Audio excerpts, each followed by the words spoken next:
साथियों, आज हम बात कर रहे हैं टाइम मैनेजमेंट के अंदर जो अर्जेंट एंड इम्पोर्टेंट मैट्रिक्स है, आवश्यक और महत्वपूर्णता का जो संगम है, उसको समझने के लिए कि मेरे जीवन में अर्जेंसी का क्या मतलब है और इम्पोर्टेंस का क्या मतलब है। और जो अर्जेंट वर्सेस इम्पोर्टेंट का 4 क्वाड्रेंट का एक मैट्रिक्स है, उसको लाइफ में कैसे यूज कर सकते हैं, उसको समझते हैं। किन काम को हमें इमीडिएट करना है और किन को हमें प्लानिंग में ले जाना है, और किन को हमें डेलीगेट कर सकते हैं और किन को हमें अपने यहाँ से एलिमिनेट करते हैं।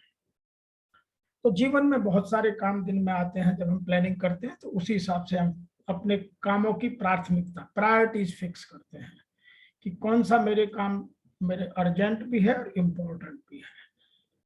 तो प्राथमिकता फिक्स करते वक्त इन दोनों शब्दों को ध्यान में बहुत सावधानी से रखना है। आइए समझते हैं इस प्राथमिकता के प्रोसेस में आवश्यकता और महत्वपूर्णता के संगम। अर्जेंट क्या है, आवश्यक क्या है, जो हमें कंपेल करता है, विवश करता है इमीडिएट एक्शन लेने के लिए कि यदि मैंने ये नहीं किया तो मुझे लॉस होगा, यदि मेरी अटेंशन उस काम पर नहीं गई तो नुकसान होगा। जैसे बच्चा घर में रो रहा है और माँ यदि ध्यान नहीं दे तो गलत हो जाएगा। बिजनेस में कस्टमर की कंप्लेंट आ रही है और हम कस्टमर कंप्लेंट को, क्वालिटी को फोकस नहीं कर रहे हैं, क्वालिटी को इंप्रूव नहीं कर रहे हैं, उस पर अर्जेंट एक्शन नहीं ले रहे हैं, तो बिजनेस ठप हो जाएगा।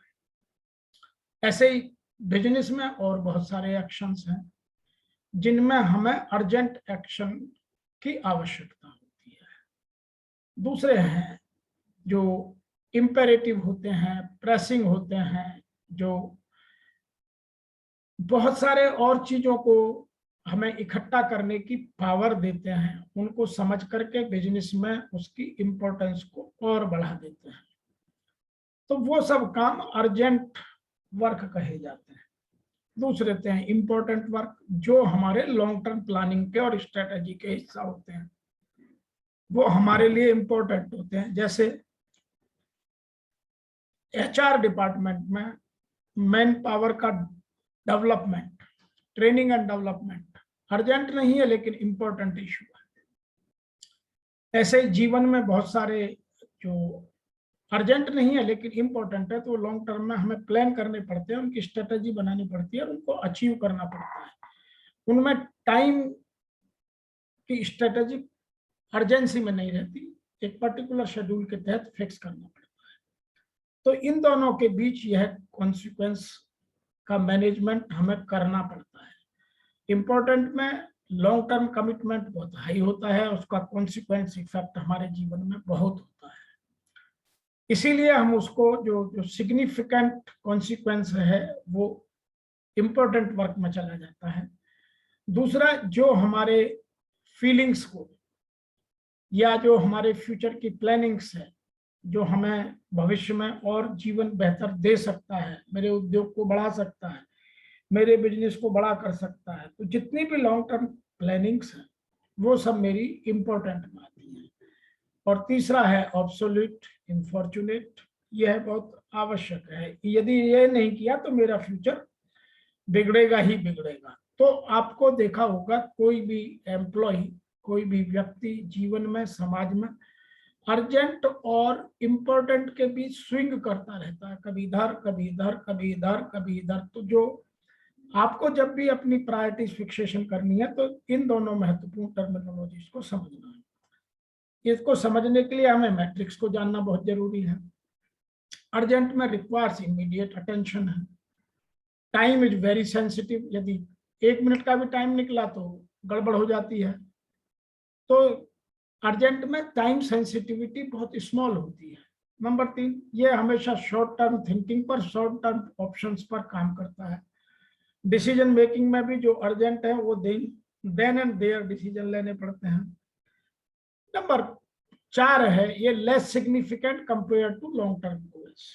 ये आज काम निकाल सकते हैं लेकिन कल की जो मेरी स्ट्रेटेजिक प्लानिंग है, जो स्ट्रेटेजिक अचीवमेंट है, उसमें इतने इंपॉर्टेंट नहीं होते हैं।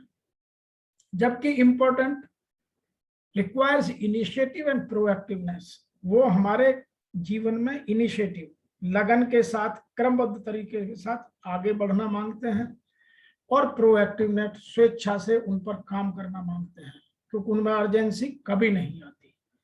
नंबर 2, डेडिकेटेड, फोकस्ड चाहिए, तभी वो इम्पोर्टेंट जॉब अचीव हो पाते हैं। यदि फोकस नहीं रहा, बार बार हम अनफोकस्ड होते रहे, तो इम्पोर्टेंट काम छूट जाते हैं, और फिर जब वो अर्जेंसी बन जाती है तो हमारे जीवन में दिक्कत होती है। नंबर 3 पर आता है लॉन्ग टर्म स्ट्रेटेजिक थिंकिंग चाहिए इन चीजों को।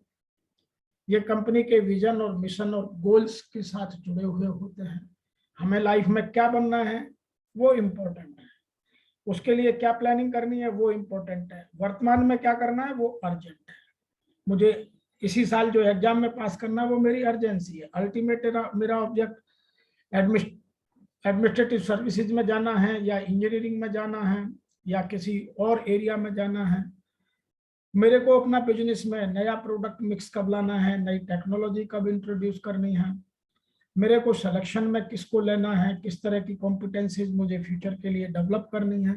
तो ये सब प्लानिंग के कार्य मेरे इंपॉर्टेंट वर्क में आते हैं, और इसका हमारी सक्सेस पर, सफलता पर बहुत बड़ा इम्पैक्ट होता है। यदि हम अपने इंपॉर्टेंट काम इनिशिएटिव लेकर टाइम से प्रोएक्टिवली पूरा कर ले, तो हमें सफल होने से कोई नहीं रह सकता, अर्जेंसी बनने ही ना दें। तो अब आगे वाला मैट्रिक समझ सकते हैं। कुछ काम जीवन में ऐसे होते हैं जो अर्जेंट भी होते हैं और इम्पोर्टेंट भी होते हैं, वो हमारी टू डू लिस्ट में होते हैं, जो हम रोजाना सुबह में बनाते हैं। दूसरी आती है प्लानिंग, जो इम्पोर्टेंट तो हैं लेकिन अर्जेंट नहीं है, तो उनको प्लान करना पड़ता है कि ये अर्जेंट ना बन जाए, उनको हमें ठीक से प्लान करना, अपनी स्ट्रेटेजी जनरेट करना, और फिर उन पर एक्शन प्लान बनाना। तीसरे होते हैं जो अर्जेंट बहुत होते हैं लेकिन इंपॉर्टेंट नहीं होते हैं, तो उनको जो लेस इंपॉर्टेंट है और अर्जेंट है उनको डेलीगेट कर दीजिए, किससे कराना है, क्योंकि उनकी इंपॉर्टेंस तो है नहीं आपकी लाइफ में, अर्जेंसी है। जैसे शो फ्लोर पर या डिपार्टमेंट में कुछ भी काम हो सकता है जिसकी इंपॉर्टेंट लेस है लेकिन अर्जेंसी है, तो अपने नीचे वाले किसी भी अधिकारी को या किसी के नीचे लेवल को आप दे दीजिए। कुछ काम हमारे जीवन में ऐसे होते हैं, ना तो वो अर्जेंट होते हैं ना वो इम्पोर्टेंट होते हैं, तो उनको एलिमिनेट करना है, उनकी महत्वता ही नहीं है। आइए इनके कुछ एग्जाम्पल आगे चल के समझते हैं। अब इसकी दूसरी स्लाइड से समझते हैं कि इनका हमारे जीवन में क्या रोल है। जैसे क्राइज है, जो जीवन में हाय तौबा मची होती है, जो हमें हमेशा वरी में रखती है, और जिनकी वजह से हम परेशान होते हैं, वो होते हैं कि जब हमारे इंपॉर्टेंट वर्क अर्जेंट में कन्वर्ट हो जाते हैं, क्योंकि हमने उनको ठीक टाइम से स्ट्रेटेजिकली प्लान नहीं किया। और जब वो अर्जेंट और इम्पोर्टेंट दोनों हो जाते हैं तो इमीडिएट अटेंशन चाहते हैं, तो वो क्वाड्रेंट 1 का हिस्सा है। जैसे क्वालिटी का इशू है, इमीडिएट रिक्रूटमेंट है, लाइफ में आपका एजुकेशनल डेवलपमेंट है, ये सब काम ऐसे हैं जिनको आप अर्जेंट और इम्पोर्टेंट कह सकते हैं। कुछ काम हैं जो बहुत इम्पोर्टेंट है लेकिन अर्जेंट नहीं है, जो हमारे गोल से, हमारे अल्टीमेट ऑब्जेक्ट से, हमारी प्लानिंग से जुड़े हुए हैं। तो उनके लिए हमें गोल्स बनाने पड़ते हैं, फिर उनको शेड्यूलिंग करना पड़ता है, फिर प्लानिंग करना पड़ता है, फिर उनके लिए ऑर्गेनाइजिंग करना पड़ता है, फिर स्टाफिंग करना पड़ता है। तो वो सारे काम हमारे इम्पोर्टेंट तो हैं लेकिन अर्जेंट नहीं है, उनके लिए हमारे पास सफिशिएंट टाइम होता है। तीसरे हैं हमारे जो अर्जेंट हैं लेकिन इम्पोर्टेंट नहीं है, उनमें हमारी इंटरप्शंस चाहिए बीच बीच में। जैसे हमारे ऑर्गेनाइजेशनल बिहेवियर के सब्जेक्ट हैं, जिन्हें हम ओडी के सब्जेक्ट कहते हैं। हमारी लाइफ में बहुत सारी चीजें ऐसे, जैसे मैंने गलत डिसीजन ले लिया और फिर मुझे उसको ठीक करना है, तो जो मेरे करेक्टिव एंड प्रिवेंटिव मेजर्स होंगे वो सारे मेरे अर्जेंट होंगे, लेकिन वो इम्पोर्टेंट नहीं है, क्योंकि मैंने गलती किया, उसको ठीक करने के लिए अर्जेंसी कर लिया। अब कुछ मेरे जीवन में ऐसे भी होते हैं, ना तो वो अर्जेंट है ना इम्पोर्टेंट है, वो केवल डिस्ट्रैक्शन पैदा करते हैं, जैसे गपशप करना, प्रोकास्टिंग करना। तो ऐसे बहुत सारे काम हैं जो हमारे टाइम मैनेजमेंट में हमें हमें एलिमिनेट कर देने चाहिए, जिनकी हमारे जीवन में ना अर्जेंसी है ना इम्पोर्टेंस है। आइए एक और क्वाड्रेंट से इसको और गहनता से समझते हैं। इसमें हमने कुछ बिजनेस के एग्जांपल लेकर के बिजनेस नीड को समझाने की कोशिश है। जैसे अर्जेंट और इम्पोर्टेंट बिजनेस में क्या हो सकता है, जैसे कस्टमर इंक्वायरीज हैं, प्रेसिंग प्रॉब्लम्स हैं, प्रोसेस रिलेटेड इश्यूज हैं कि प्रोसेस में यदि करेक्शन नहीं किया गया इमीडिएटली तो क्वालिटी का इश्यू हो जाएगा। और जिन इश्यूज पर डेडलाइंस आ गई है, जो हमने अपनी प्लानिंग में सेट किए थे, वो हमने डेडलाइन तक उन पर फोकस करके नहीं देखा, हमारे अनफोकस्ड में चले गए, हम भूल गए, तो वो अर्जेंट बन गए। वो सारे काम यहाँ अर्जेंट और इम्पोर्टेंट की टू डू की लिस्ट में आ जाते हैं। अब आते हैं जो इम्पोर्टेंट हैं और अर्जेंट नहीं है, उनको हमें जैसे न्यू अपॉर्चुनिटीज हैं कहाँ ढूंढ सकते हैं, स्ट्रेटेजिक प्लानिंग है, इम्प्रूवमेंट प्लान है, टैलेंट डेवलपमेंट है, न्यू प्रोडक्ट मिक्स है, न्यू प्रोडक्ट लॉन्चिंग है। तो ये सब आपकी ऐसी हैं जो अर्जेंट नहीं है लेकिन इंपॉर्टेंट बहुत है। यदि आपने नहीं किया तो बिजनेस में हैवी लॉस होगा। तो ये हमारे फ्यूचर को डिसाइड करते हैं और फ्यूचर क्वाड्रेंट 2 पर ही डिपेंड रहता है। अब है तीसरे नंबर के, they are urgent but not important. जो इंटरप्शंस हैं, जैसे सम फोन कॉल आ गई, आप बहुत अर्जेंट काम कर रहे थे, अचानक फोन कॉल आ गई, लेकिन क्योंकि कस्टमर नाराज हो सकता है इसीलिए उसको सुनना है, बहुत सारे ईमेल्स का जवाब देना है, बहुत सारी मीटिंग्स में जाना है। तो ये हमारे लिए बहुत अर्जेंट नहीं होते हैं। ये बहुत अर्जेंट हो जाते हैं लेकिन इंपॉर्टेंट नहीं होते। मीटिंग में मेरा कितना कंट्रीब्यूशन होगा मैं नहीं जानता, लेकिन मीटिंग में जाना मेरे लिए अर्जेंट है, मैं नहीं जाऊंगा तो मेरा पॉइंट ऑफ व्यू कैच नहीं होगा, मैं अपनी बात नहीं कह पाऊंगा, दूसरों की समझ नहीं पाऊंगा कि मुझके किसके साथ कैसे कोरिलेट करना है, कोलैबोरेशन कहाँ करना है, और ड्यू डिलिजेंस के क्या इशू हो सकते हैं। तो वो सब यहाँ का इशू है। और नंबर 4 क्वाड्रेंट में आते हैं जो अनफोकस्ड हैं, नेट सफरिंग है, जैसे गॉसिपिंग है, ट्राइवया है, और बहुत सारे इशू हैं जो हमारे टाइम किलर्स होते हैं, बेसिकली वो इनमें जाते हैं, नाइदर इंपॉर्टेंट नॉट अर्जेंट। तो आप अपने जीवन में उन चीजों को एलिमिनेट करते चले जाइएगा, और जितने आप नंबर 4 क्वाड्रेंट को हल्का कर देंगे तो बाकी 1 2 3 बड़े होते चले जाएंगे, और हमारा फोकस हमेशा नंबर 2 क्वाड्रेंट पर रहना चाहिए। आइए अब आगे चलते हैं। जो अर्जेंट में है, looming assign deadlines, cries, cramming for exams, emergencies, last minute preparations, ये सब सिस्टम है, आपको दिखते हैं। आप अर्जेंट और इम्पोर्टेंट काम को कैसे कर सकते हैं कि जहां आपकी डेडलाइन आ गई, आपको इनकम टैक्स की रिटर्न भरनी है, आपने नहीं भरी, इंपॉर्टेंट थी, आपने उसे अर्जेंट भी बना दिया, अदरवाइज टाइम से भर सकते थे। ऐसे ही आपका एग्जाम की प्रिपरेशन थी, आपको रोजाना करनी थी, आपने नहीं की, अब लास्ट नाइट को आप उसे अर्जेंट और इम्पोर्टेंट बना के लगे हुए हैं। ऐसे ही इमरजेंसी क्रिएट हो गई, कोई अचानक ऐसा काम लग गया है, वहां फायर फाइटिंग करनी पड़ गई।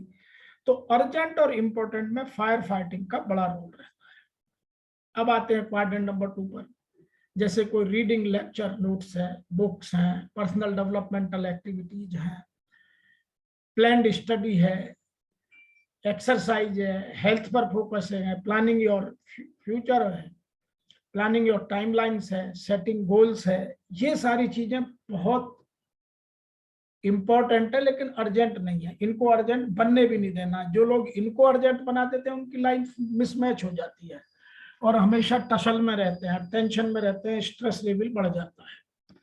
नंबर 3 पर है some emails, phone calls, many interruptions, some popular activities, some invitations, some meetings. तो इनको आप हिस्सा बना दीजिए नंबर 2 का। यदि अपनी लाइफ को आपको सिंपल बनाना है, पीसफुल बनाना है, सेटिस्फाइड लाइफ में रहना है, वर्क लाइफ बैलेंस बना के रखना है, तो आप इन सब चीजों को जो क्वाड्रेंट नंबर 3 की है, क्वाड्रेंट नंबर 2 में शिफ्ट करिए। This should be your planning. तब आप एक सफल टाइम मैनेजमेंट के मास्टर हो सकते हैं, या ये कह सकते हैं कि मेरा समय प्रबंधन बहुत उच्च कोटि का है, मेरे जीवन में कभी कोई अर्जेंसी हो ही नहीं सकती। तो जो क्वाड्रेंट नंबर 2 को बहुत ठीक से संभालते हैं वो बड़े आराम की, पीसफुल, काम एंड कूल लाइफ जीते हैं। और जिनका क्वाड्रेंट 2 बिगड़ा होता है वो हमेशा नंबर 1 में रहते हैं, और टेंशन में, स्ट्रेस में, भागदौड़ में, और पीस का तो मतलब ही नहीं है। नंबर 4 है जैसे आपके एक्सेसिव टीवी देखना, गॉसिप करना, टाइम वेस्टर्स के साथ लगे रहना, बहुत ऐसी एक्टिविटी करना जो अपने जीवन में जिनका कोई महत्व नहीं है। तो उन सब चीजों को आप भी, यदि उनमें कोई लगता है कि मतलब की है, तो नंबर 2 में सेट कर दीजिए। नंबर 4 आपका हमेशा खाली रहना चाहिए। जिनका क्वाड्रेंट क्लॉ जो क्वाड्रेंट 4 है वो खाली रहता है, वो बहुत इजी जिंदगी जीते हैं, और ये आपके जीवन में कॉज एंड इफेक्ट का प्रभाव नजर आता है। तो यदि आपको इससे भी और बेहतर तरीके से समझना है तो एक और आगे चलते हैं कि मेरे जीवन में किस एक्टिविटी का क्या नेट रिजल्ट मुझे नजर आने लगता है। जहां क्राइसिस होगा वहां स्ट्रेस होगा, जहां प्रेसिंग प्रॉब्लम्स होंगी वहां बर्नआउट होंगे। तो ये हमारे बिहेवियर आपसे नजर आ जाएगा कि हम कैसे अपने जीवन को जी रहे हैं। यदि स्ट्रेस है, बर्नआउट है, हमेशा क्राइसिस मैनेजमेंट में लगे रहते हैं, और always putting out the Fyers, fire fighting में लगे रहते हैं, तो हमने इसका मतलब अपना क्वाड्रेंट नंबर 2 पर कभी काम ठीक से नहीं किया, हम प्रोकास्टिनेशन के मास्टर हो गए। अब आइए नंबर 2 पर। मैंने कुछ एग्जांपल दिए हैं, और भी हो सकते हैं। नंबर 2 में प्रिवेंशन, कैपेबिलिटीज इंप्रूवमेंट। तो इन दोनों के लिए आपका विजन, पर्सपेक्टिव, आपकी वर्क लाइफ बैलेंस, आपका फोकस्ड अप्रोच, आपका लाइफ में डिसिप्लिन, सेल्फ कंट्रोल, और आपका टाइम मैनेजमेंट, ये सब चीजें उन चीजों को दर्शाती हैं। इनमें एक्टिविटीज मैंने बताया, prevention and capabilities improvement, relationship building, recognition new opportunities, development of new product, planning for recreation, जीवन में मैं अपना आनंद कैसे लूंगा। वर्क लाइफ बैलेंस का मतलब खाली पैसे से और घर में खाली बैठने से नहीं है, जीवन में संतुष्टि रहे, वो वर्क लाइफ बैलेंस देता है। तो जो नंबर 2 क्वाड्रेंट के मास्टर हो जाते हैं, जिनमें काम की इंपॉर्टेंस समझते हैं और उनको अर्जेंट नहीं बनने देते हैं, वो लोग सबसे सफल टाइम मैनेजर्स कहे जाते हैं। अब आते हैं नंबर 3 क्वाड्रेंट पर। हमने लेस इंपॉर्टेंट है लेकिन अर्जेंट है, जैसे इंटरप्शन, सम कॉलर्स, शॉर्ट टर्म फोकस है, सम ईमेल्स, सम रिपोर्ट्स, हमने उनको ध्यान नहीं दिया और अब वो अर्जेंट बन गई, अब टाइम लगाना पड़ रहा और हमें और इंपॉर्टेंट काम छोड़ने पड़ रहे हैं। Some meetings, proximate, pressing matters, popular activities, इनके रिजल्ट क्या है? शॉर्ट टर्म फोकस है, क्राइसिस मैनेजमेंट है, रेपुटेशन है, कैमेलियन करेक्टर है। कैमेलियन करेक्टर के हम मिनट मिनट में रंग बदलते हैं। आपने देखा होगा गिरगिट कैसे रंग बदलता है, तो जो लोग क्वाड्रेंट 3 में फंसे रहते हैं वो रंग बदलते हैं, और कभी कभी वो अपने जीवन में शॉर्ट टर्म गेम के लिए उन प्रैक्टिसेस को एडॉप्ट करते हैं जिनसे फ्यूचर पूरी तरह बर्बाद हो जाता है।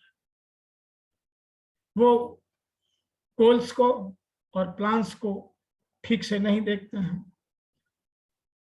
वो अपने आप को विक्टिमाइज महसूस करते हैं और रिलेशनशिप को बार बार तोड़ते रहते हैं। वो मतलब पड़ा तो नमस्ते कर लिया और नहीं पड़ा तो छोड़ दिया। ये लोग अपने जीवन को खुद ठीक से प्लान नहीं करके खराब करते हैं।